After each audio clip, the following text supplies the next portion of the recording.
বিসমিল্লাহির রহমানির রহিম। সুপ্রিয় দর্শক, আসসালামু আলাইকুম। আপনাদের জন্য নিয়ে এলাম এই বৈশাখ জ্যৈষ্ঠ মাসের সবচাইতে জনপ্রিয় যে ব্যাপারটা আমাদের পছন্দের সেটা হলো আমের আচার। আমরা সবাই খুব ব্যস্ত থাকি এ সময় আমের আচার করা নিয়ে। তো আমিও একটু ব্যস্ত ছিলাম তাই দেরি হয়ে গেল আপনাদের জন্য আচারটা পোস্ট দিতে। আমি দেশি আম নিয়েছি এখানে এবং ভালো করে ধুয়ে ছিলে নিয়েছি।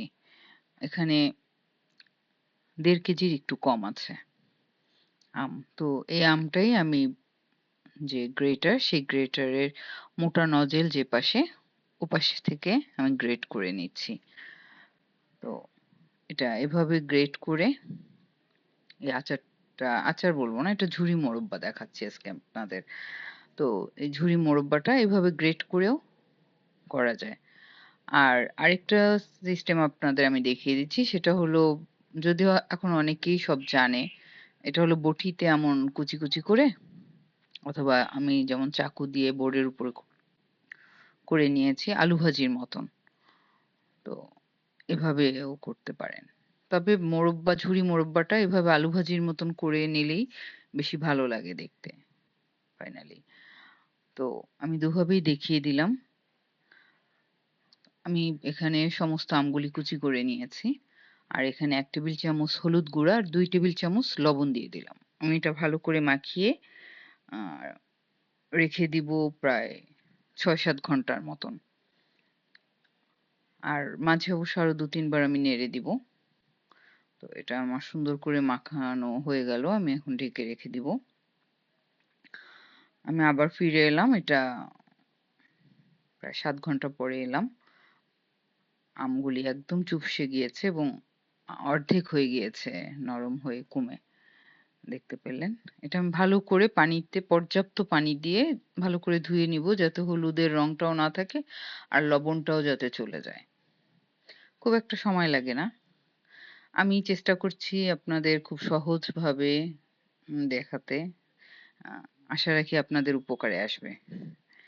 তো আমি ১০ মিনিট আগে আমটা যখন ধুতে নিলাম, তখন ৩ কাপ মেজারমেন্ট কাপের ৩ কাপ পানি দিয়ে ২ টুকরো ফিটকারি একটা বোলের মধ্যে ভিজিয়ে রেখেছিলাম। এখন ফিটকারি দুটোই তুলে নিলাম।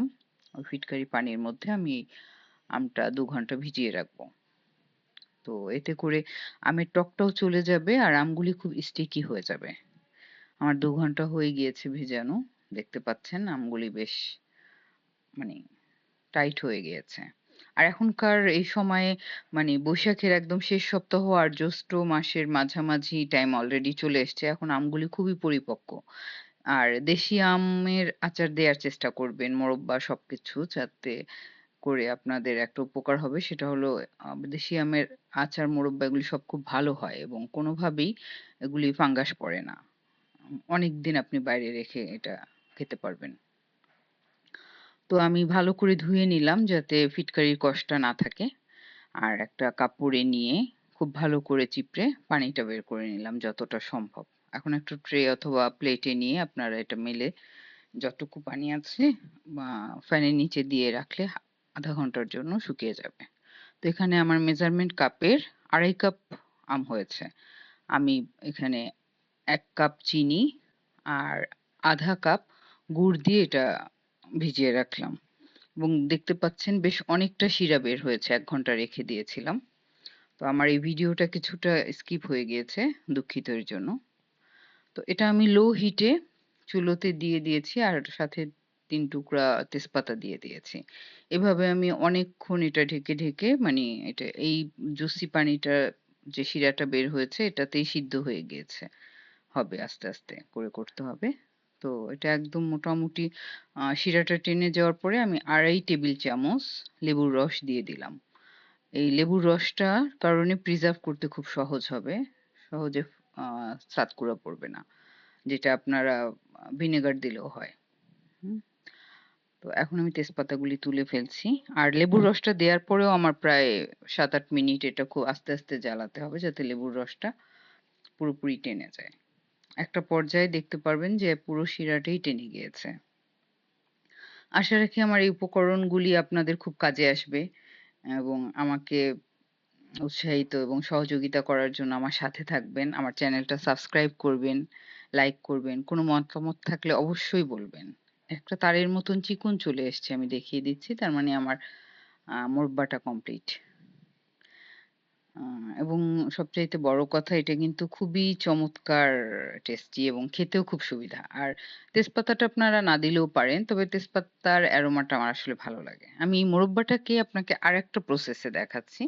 একটা কড়াইয়ের মধ্যে আমি ১ টেবিল চামচ সরিষার তেল নিয়ে নিলাম। এটা গরম হওয়ার পরে তেলটা আমি এখানে ১ চা চামচ পাঁচফোড়ন দিয়ে দিচ্ছি এবং 1/4 চা চামচ লাল মরিচ গুঁড়া।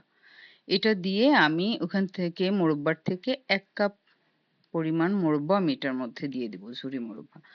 এটা বানাচ্ছি যারা মানে মিষ্টি খাবারটা অত পছন্দ করে না। দেখা গেল মোরব্বা অনেকেই পছন্দ করে না। বাট মিষ্টি আচার পছন্দ করে। ঠিক তাদের জন্য আপনি ইনস্ট্যান্ট এই কাজটা মানে রেডি মোরব্বার থেকে তুলে নিয়ে এই পাঁচফোড়ন আর তেলের মধ্যে নেড়েচেড়ে নামিয়ে ফেলে বয়মজাত করে ফেললে এটা একটা মিষ্টি আচার হয়ে গেল আপনাদের জন্য এবং মানে গেস্টদের ২ ধরনের জিনিস আপনারা একসাথে পরিবেশন করতে পারলেন। আর যেহেতু মোরব্বাতে আমাদের লবণ ব্যবহার করতে হয় না, কারণ লবণ দিয়ে তো আমি আমটা ভিজিয়ে রেখেছিলাম। আচার করতে হলে তখন কিন্তু লবণ লাগবে স্বাদ মতন। তো আপনারা স্বাদ মতন দেখে একটু লবণ দিয়ে দিবেন, যেটা আমি এখন দিলাম। আর লবণ দেওয়ার পরে বেশ অনেকটা সময় এটা আবার জ্বালাতে হবে, ৬-৭ মিনিট। তো আমি জ্বালালাম, আস্তে, আস্তে জ্বালিয়ে আমি এটা কমপ্লিট করলাম। আশা রাখি ভালো লাগবে, আপনাদের খুব উপকারে আসবে। আমার হয়ে গেল। একটা হলো মিষ্টি আচার, একটা ঝুরি মোরব্বা। আর এর মধ্যে অনেক ব্যস্ত ছিলাম। অনেকগুলি আচার বানিয়েছি এবং বেশ অর্ডারও ছিল মোটামুটি। আপনাদের সাথে শেয়ার করছি। এটা হলো আমার মাড়োয়ারি আচার। অসাধারণ একটা টেস্টের আচার। আ আমগুলি এখন এত পরিপক্ক যে সব আম দিয়েই মনে হয় শুধু আচারই বানাই, আচারই বানাই। এতটা ভালো লাগে। আর এটা কাশ্মীরি আচার। জুসি, ইয়ামি এবং খুবই রাজকীয় একটা আচার যেটা দিয়ে পোলাও দিয়ে অসাধারণ লাগে। কোনো বিরিয়ানি, কাচ্চি এটার ফাইনালি লুক হয়েছে দেখতে পাচ্ছেন খুবই সুন্দর।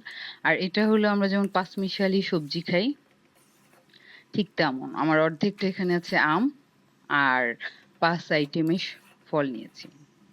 এটা মানে দেখতে যেমন রূপবতী, সে খেতেও যথেষ্ট মানে স্বাদের।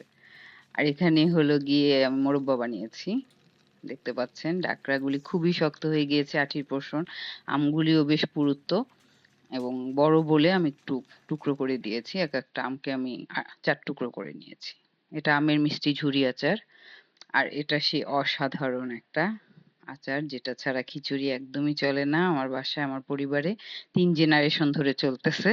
এটা হলো কাঁচা আমের ঝুরি আচার।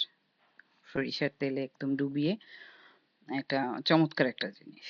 এটা হলো একদম কাঁচা আমের মোরব্বা, ঝুরি মোরব্বা, যেটা দেখলেই মনে হয় এখনই পাড়া হয়েছে। এটা ঝুরি আচার। আশা রাখি সবগুলি জিনিসই ভাল লাগলো। এটা ছাড়া আমার মার মুড়ি ভর্তা খাওয়া হয় না। ভালো থাকবেন। সবাইকে ধন্যবাদ। আবার নতুন কোনো আমের আচার কিংবা নতুন কোনো আইটেম নিয়ে দেখা হবে। আল্লাহ হাফেজ।